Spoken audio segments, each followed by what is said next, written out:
But why I'm trying to record it so we can share it around the world, okay? Because we've had questions. Okay. Okay, so, websites. Houston Cat Club still has a website, but our main focus for changes and updates is on our Facebook page. But the website is very important, I believe, because we have club history, we have information on how to join, we have information on other links, like links to CFA. In other words, things that are gonna remain relatively static. And if somebody wants information and just, general stuff, they can go to the website. The Facebook page has grown since we first created it several years ago. And Mike has been great about keeping activity going on it with shows all around the area.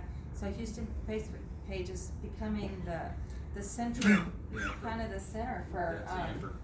Yeah, it used to be if you didn't have a Yeah. website, your club was not gonna survive well. Yeah. And many corporations, especially smaller companies, I mean, we still have websites and there's lots of different levels of, we'll talk about, website advertising.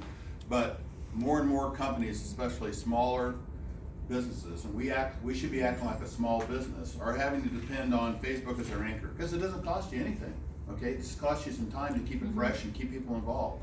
And people are always making great videos, like Leanne Dwight's in videos, and Mike posts them up on the Houston Cat Club Facebook page. And it generates a lot of activity and interest in the cat fancy, because people are used to going to. Well, I put them on the CFA page and I put them all over the US. Yeah, you really. put a lot, but you're using the Houston Cat Club as well for Yeah, I am. our local audience. And, You're it. that's about, I had another thought, but I lost it, how that goes. Okay. Okay, thank you. So now we're gonna have a brief conversation about Groupon, and Desiree's gonna, how many have used Groupon or Living Social? One, Teresa. Or two? Jenny? Three, four? Okay, oh, I'm sorry, how many have advertised? Wrong question. How many have used it to promote their cat show? None. Oh, one.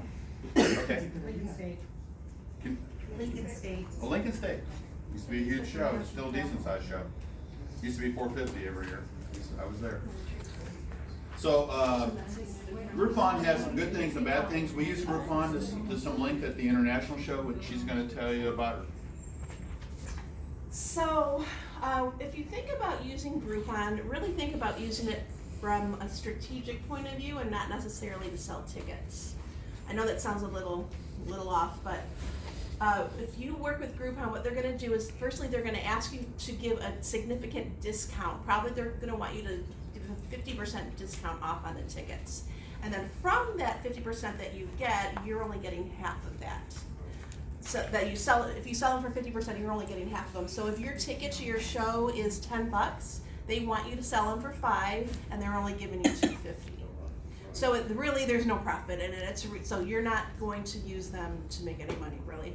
But what you can use them for is for their advertising and their outreach. Because what they do is they target the people in the area that your show is, and they send emails, they come up, as soon as you go to Groupon, when you're on their site looking, so you're benefiting from their advertising. So, now, if you want to sell tickets, you can, but you have to, again, be very strategic in how you sell them. So really, if you're attracting someone new to come to your show, it really doesn't hurt you to give a free ticket away, right? So if you can sell a pack of 4 tickets for the price of 3, you can give 1 away, so you have to figure out your numbers, then really you're pulling in 3 paid people, and then a free ticket, or people are gonna see that, the price is so cheap, they might buy it anyway and then only bring 2 people. So, I think I explained, there's no upfront costs, so when you sign up with them, you sign a contract, but you don't have to pay anything upfront. But know that the person that you talk to is a salesperson. So they're gonna try to get you to go down as low as you can for the ticket, and they're gonna try to, because then they can sell more of them. So they're not gonna turn away your sale, right? So I think what I did at the international, I think they wanted like 50%, and I was like, no, forget it.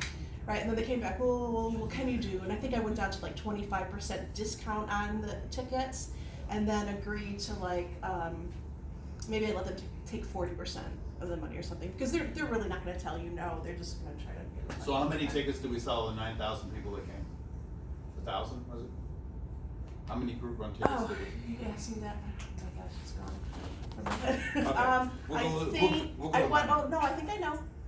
3,900 tickets on Groupon. But many of those, I was selling packs of 2, packs of 4, and packs of 6. And the biggest discount was with a pack of 6. But yeah, I think it was 3,900 tickets, so really it wasn't a whole lot of revenue, it was really like, you know, probably a quarter of that was, or maybe 2 or 3/4 what we sold, but. You did talk about the cutting it off and then cutting it organic. Okay, so like I said, you're going to want to cut it off early, so put your show on there early, get it moving, and then stop advertising with Groupon. Gosh, I hope there's no one from Groupon in this audience. Who cares? Don't tell your secret. They're Well, a lot of lying- people they're probably lying do too. it. But cut it off about 2 weeks early, because what's gonna happen are people are gonna see your advertisement and they're gonna think, oh, cat show, and then they're gonna go back to probably buy the ticket later once they decide that it's not gonna be there. They'll go elsewhere to They'll find find your you if they ticket. really want you. Yeah, so you know,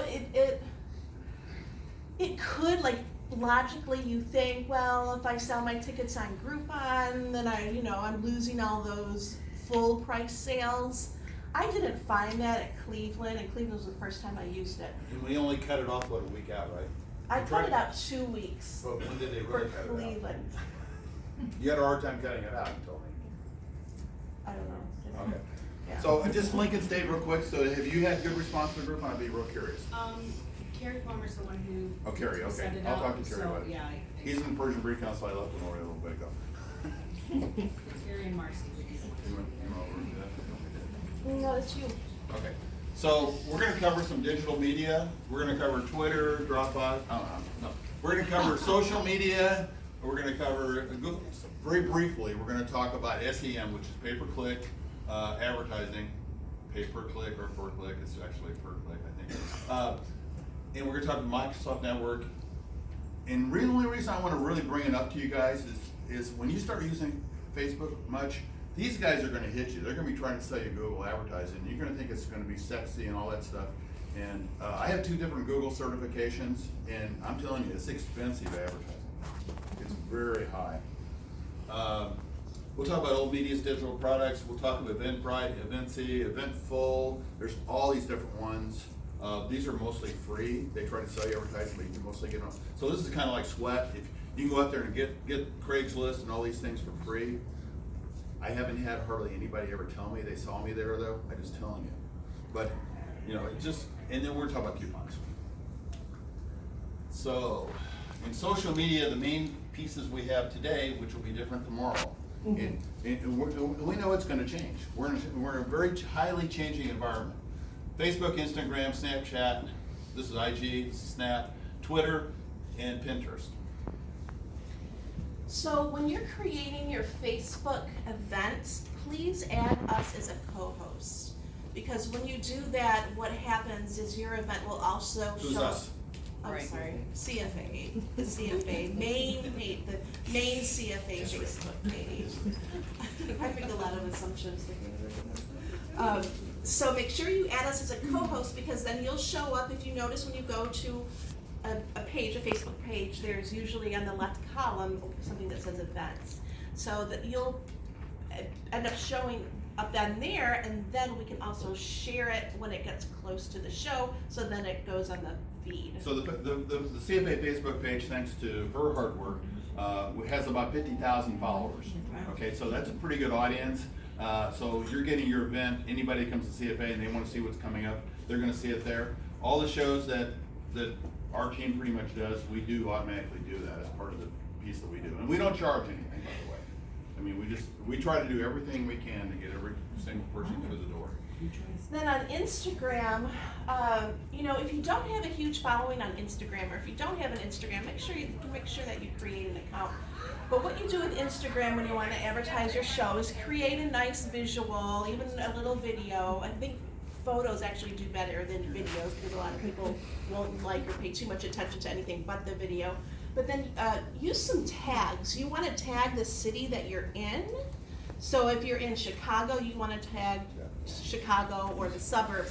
But you also wanna tag something, you'll have to do research to see what's more popular in your area, but a lot of the crazy cat people, they have like, cause I do, hashtag, they'll post to like hashtag cats of Chicago, or Chicago cats, or cat lovers Chicago.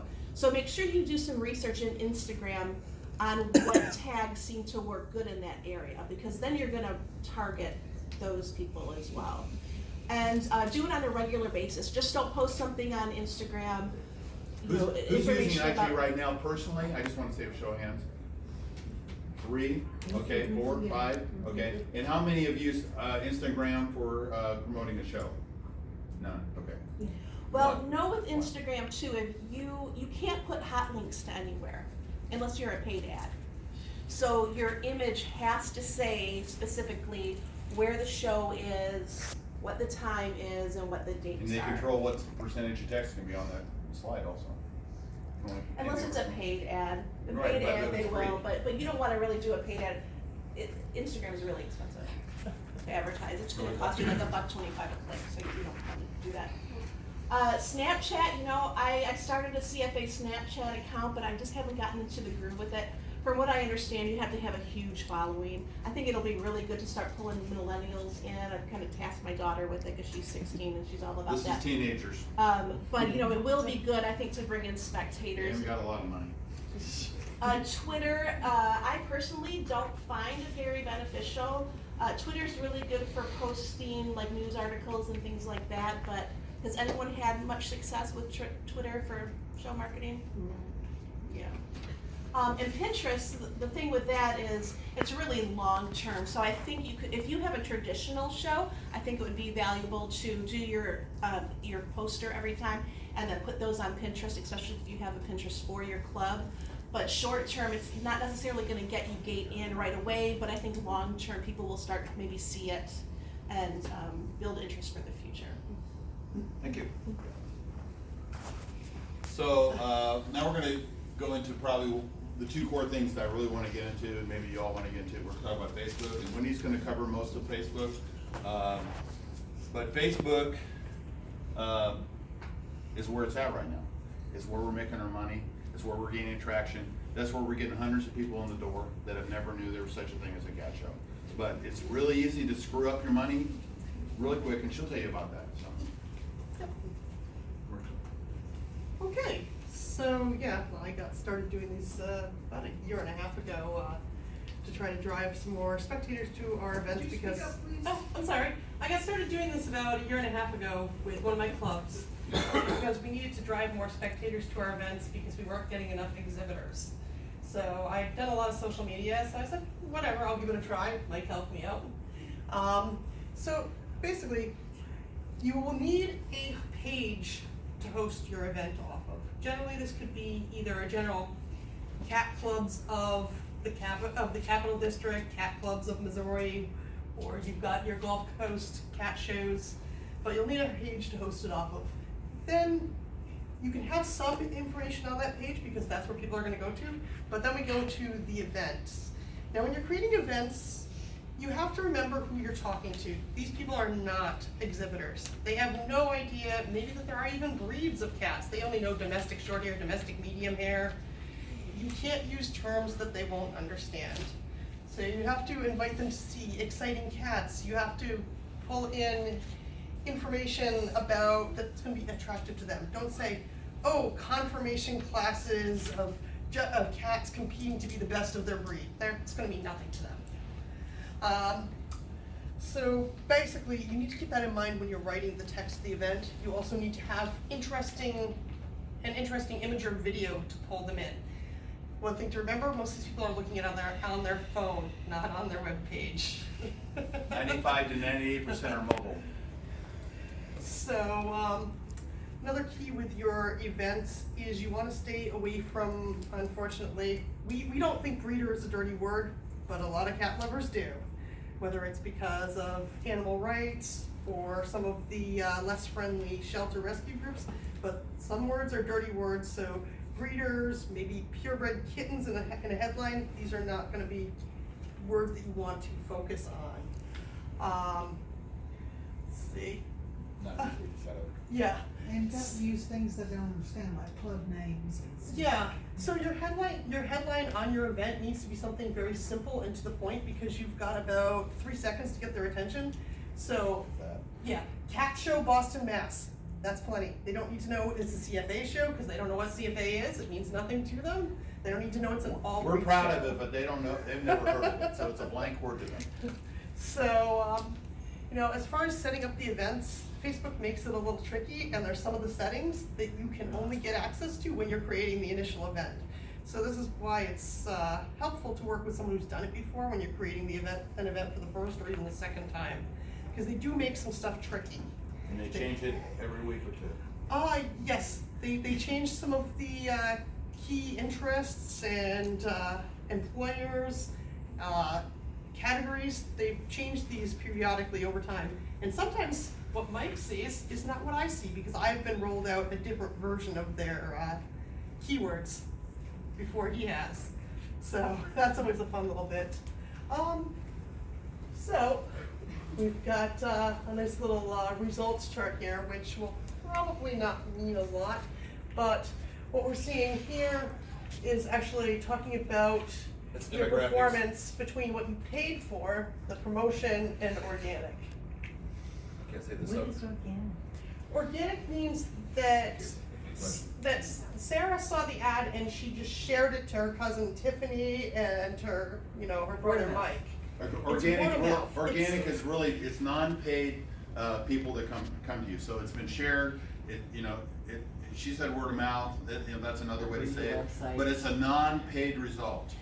So we try really hard to maximize the organic, our non-paid results, so we can get a lot more people in your door, and we don't have to pay for it. So all this is the demographic charts, and then, for this particular show, we had 1,680 results, and we actually reached 34,000 out of that. And it shows you what I advertised on this show 18 to 65 plus. And you can see that these are the people, the blue is the people that actually did something when they saw it, and the light blue is the people that just saw it but didn't do anything, percentage wise. So you can see this particular show, I can't remember what show it's, but this was the last Mesquite show. We had a more senior audience than we normally have. Normally, we bulge right here. It was Father's Day weekend also. Yeah, it was Father's Day weekend, which didn't help anything. But you can see the men are doing pretty good. We're actually having a pretty good chunk of men, so if you're in a really small market though, I would not recommend you start with men. Yeah. There are plenty of male cat lovers, but there's many more women who admit to being cat lovers. Yep. So, one thing when this is regarding as far as targeting, there are keywords that will identify people who are proponents of animal rights. So you want to try everything you can to exclude those people from seeing your event. Because not only will they not come, but they will post negative things, insults, spread false rumors, and just create problems for you. And you can hide those posts, but you have to be right on top of them, and it's way better to not have to deal with it in the first place. So it's like PETA, animal rights, cat protection, those are words that we exclude. So if they ever mention that on their feed, they don't see our ad. Yeah. They say We're- what? They won't see our ad. But what did they say? What is it? If they ever talked about PETA, they've talked about animal rights, cat Oh. protection, some of those words.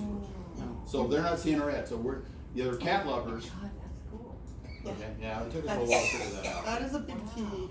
Where does that come under? When you set up your demographics in the boost area, post it. Yeah. If you're gonna try to do your own, have somebody help you because it is really complex.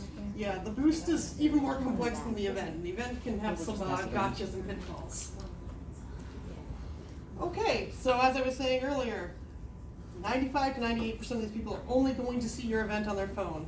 So you can't use an image with a lot of text in it. You want to try to be very concise and to the point because they're not going to see all of it. And you need to grab their attention so they keep reading. Within your events, having things they can interact with and learn a little bit more, whether that's a link to more information about the show, a link to if you've got agility, all of these things that they can interact with and find out more to really get them excited and say, okay, yes, this is for me, once you've pulled them in with the video or photo and the title of the event. Another thing, basically, when people interact with it and they say they're interested, Facebook will remind them that they have an event coming up, which is really nice. Then you don't have to be posting things, even though you should be. You have something today, they'll continue to bug you and tell you in notifications, you have an event you're going to today, and they'll remind you. So, once you've got your event set up, you can't just set it up and ignore it. I've unfortunately seen some people set up events and they look great, and then they forget about them. They never go back and check it. You need to go back there and keep an eye on things. Find out if you have unintentionally reached one of these very vigilant animal rights persons who's going to say that your purebred cats are the enemy and are killing shelter cats. You need to go back there and either interact with them and try to talk them down if they seem like a reasonable person, or hide the post. You don't want them to be there. That is just going to generate negative attention for your event. Beyond that, you'll have people who want to ask questions. You think you've covered the information, and it is right in the second line what the show hours are. They missed it. They ask about parking, even though it says parking's free. You need to interact with them. Pricing. And, yep, prices get asked about all the time. We put it 2 or 3 places on the event, and they still They don't say it. still miss it. And when they ask a question, it means something when you respond quickly. You know, Facebook will rate you on your response quickly, but more importantly, those people actually feel like you're paying attention, that they're important when you actually respond quickly. Another thing we're finding is that a lot of people will interact with the event with posting a picture of their cat. Oh, it's like, my cat's so cute, he beat everyone. Or, oh, look at my Siamese mix. And interacting with these people, sure, they might not have a purebred, but don't just shoot them down. This is a horrible thing I've seen a couple times. Oh, my cat looks like a Maine Coon mix. And someone, I've seen an exhibitor come on and say, your cat's just a mixed breed. No, you want to encourage these people. You want to be caring and encouraging to them. We want these people to identify with our breeds. You never see someone refer to their dog as a medium-sized domestic shorthair. It's always a Rottweiler mix, a Golden mix, a Labradoodle. We want people identifying the same way with our cats. So this is another way you can encourage that. When people post things like, oh, I'm so excited to go, like their post as the page. Because then they, once again, they feel important, they feel like they matter and that you're interested in them. Beyond that, also these people who interact with your posts and your event, you want to invite them to like your page. Because then you start getting them organically for future events, and they start seeing all your posts, and if you post results, and you just keep them involved and interacting, if you can get them to like your page. So another thing we like to do with events once they're up is add posts into the discussion featuring various things like agility or featuring breeds. This is a way we can educate the people who are interested in our event about the fact that there are these different breeds, or there are these different events that they might want to come watch. Keep them interested and give them a real reason to want to keep coming. Also, the person who was interested in your event on Monday might get distracted by Thursday. Oh, look, this post about agility comes up, and they go, oh, that's this weekend. I really should go. So, videos can be a good way to interact, either as your main visual for your event or your boost, or say agility videos or videos of what a cat show looks like in these posts or as part of your event. People like stuff that moves. So I started doing the videos as the cover photo about a year ago, and they became a life of their own. And I do the videos still, and they're not, anything special for some of my partners, and they're a lot of fun. And we usually average about 10,000 to 20,000 views and lots of shares on them. So we tag it hard with what the event is. Oops. We play it, they can play? You got to play there? It's not gonna- We didn't try your latest version. We didn't. Hang on, I've got the other version. No, I know it plays. Is this version 7.1? Version 7.1. There it is. I know, hang on. It had the, there it There it goes. goes. So, we don't put music on these because it just makes the bandwidth a lot higher, and it auto mutes, so the music doesn't really help you. But we try to paint a word picture with our videos, mingle with the kiddies, and we try to hit some of the breeds that are gonna be at that show. We never put a breed in, it's not gonna be in there. We love Walter, by the way. So, Tell them about the mingle. yeah, and it's like I say, mingle with the kiddies, and I'll see people post things like, let's go mingle with the kiddies. The costume contest we're gonna talk about a little bit. I think we're gonna, exotic short hairs, one of my favorite photos. And then this is how we brand it, okay? So if they share that video out, they still have all the information. And by the way, if you just do a cover photo, and say you're trying to do it, and you got this much text, Facebook will kick you off. You're not allowed more than 25% text on a cover photo. Carmen's laughing about that. Carmen does shows too. You weren't here when I introduced people. No, I wasn't. I had to go make one of my new That's phones. okay, it's good. How do you do the video? What are you using to be able to? I'm just using the one that's built in Windows 10, the photos. Just the Windows 10? Yeah, that's all I'm using. Yeah, it doesn't need to be super technical, super fancy. Are we back to 7.2? Yeah, I went back to 7.2. Oh, what do you oh, this is about posting. It's about Yep, posting. yep, so I had already started talking about some of the posts that get added on to the event, especially in the week leading up to the event. So, right here, we have one of the posts talking about showing a household pet. And it's something that will appear to anyone who's already indicated that they are interested or going to the event. They'll see it pop up. And that one I typically do about 2 weeks out because I'm trying to solicit entries for household pets. Yep. But it also will be there as a record of interesting things for anyone who now sees the event for the first time. They can go look at all these posts and see all the interesting things in more detail. But you don't want this in the main event because you just want to grab their attention. So as I was saying, you want on these posts as well, you need to monitor interactions. You can invite people to like, you can like their comments, you can respond to questions, or if necessary, hide negative comments. Just one word. Pay Just, for likes? yeah, that's why it's never happened. So we invite them to like because when they like our page, then they get all the post notifications. Okay, so we're trying to build up. Likes are the same as followers. It's almost the same exact thing. So we're trying, when we go into a brand new market where we have no followers, we're immediately trying to build our organic audience so they start seeing our posts. Because guess what we're doing here with our posts? We're engaging and educating, okay? We do 60 to 70 posts a show, and we're doing some breed specialties. We're talking about bathing the kitties. Come see our, we're getting them ready for the show. We do lots of cute stuff. Love the little girl with the Sphinx. Yep. Cutesy stuff. But it engages and educated. How many came to the international show?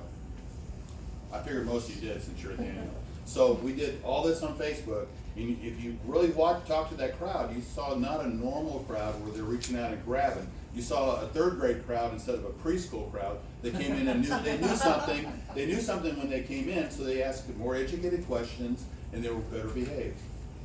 Yeah, it's another thing that I tend to always do on these is there's a feature on the events where you can basically pin a post up top, an FAQ that covers the basic things like how do I pay to get in, when do I show up, can I touch the cats, will there be cats for sale, all these common questions, and trying to get people familiar with basically the lay of the land before they show up. They didn't know there were purebred cats, so they don't know what proper etiquette is. So this is all about education. So all kinds of variety of posts, and yeah, a lot of people will start identifying their rescue as whatever. Some people come up with Orientals that they've had from rescue. That's what it says. Yep, that works. So you Oh, want, we already talked about this. Oh, I talked about it on the wrong slide. it's okay. I think you pretty much covered it though. Yeah, I Just going think by so. it. I just want to say something. Earlier I said that post a photo, not a video. I was talking specifically about Instagram, not about Facebook. On Facebook, videos are super, super important. So I just wanted to clarify that. We can go on. And I think I covered everything. Yeah, we're excited to have you all hear this and share this with you, because we're excited about what's going on with the captains today. So I talked about some of the free events, so we won't even go on to Cat's List or Craigslist or whatever you wanna call. And I use a lot of cartoons to break up my breed post. People like the fun stuff too. Okay, coupons. Some of the shows, Garden State does, Food and Water Bowl does, and then even Fremont, Nebraska did, are doing coupons. And, couponing can be effective. I haven't found it particularly effective on Facebook. You mention Facebook and you get an extra $1. You have found it effective. In Knoxville. Okay. I'm not doing it as much as I used to do it, and haven't done it at all in the last year. However, there's nothing wrong with couponing, okay? If it's done right, with Becky's boots on the ground, she's not doing couponing, but it's not a bad idea. It's not near as strong as it used to be, I can say that. Yes, ma'am? The Great Lakes region has a generic Oh, yeah, I've coupon seen that that. is accepted at any show in Great Lakes. Right, I love that. I love that. Are we still doing the free coupon per show or something in CFA? Did that ever happen? No, we stopped. Never happened, okay. Okay, so I'm not gonna spend much time boring you with Google AdWords and SEO and SEM. Just realize that, this is banner advertising, it's a Microsoft network, and it's a stealthy thing. So if you search for a Best Western in Verona, all of a sudden you start seeing Best Western ads or Verona ads or something. So, and that, by the way, that stalking lasts 2 weeks. So it knows what it's in your cookies. So it's kind of a stalker. They're stalker ads. I call them stalker ads. I've sold all this advertising. I know this. I know SEM. I know SEO, which is search engine optimization. I know that stuff backwards and forwards. If you want to talk to me about that later, you're welcome to. But I haven't found that to be effective in our world at this point. So I just wanted to prepare you for that. So. Our newspaper, radio, TV friends are trying to reinvent themselves. I call it save themselves, by having their own digital products. You'll say, oh, I'm using Facebook or I'm using the internet or whatever. It's like, we got a great internet product. And that's what the salesman's gonna tell you, when you try to pull a newspaper ad. And it works mixed at best, okay? You gotta find out what their audience is.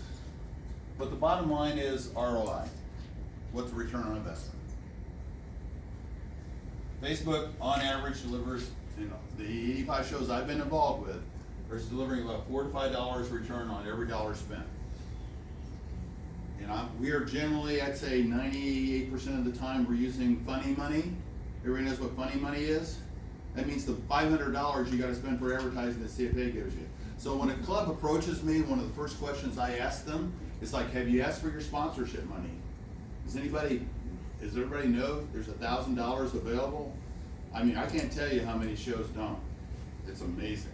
And 500 of that has to be spent on advertising. And Facebook can be a big piece of that. Oh, you want to tell them about that? No, I just want to say, and also you have to include, to get the second $500, proof that you spent the $500 on advertising, Yeah. and a picture of your CFA booth. front catalog saying you were a CFA sponsored show, and that you had spectator brochures Right. to pass out.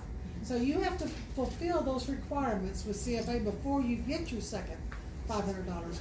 But there is $1,000 available for every show, and but the board just passed on Thursday $25,000 for the first 25 new shows in the next season. So $1,000 for every new show in the That's next you, Buffalo, season. wherever you went. Yeah.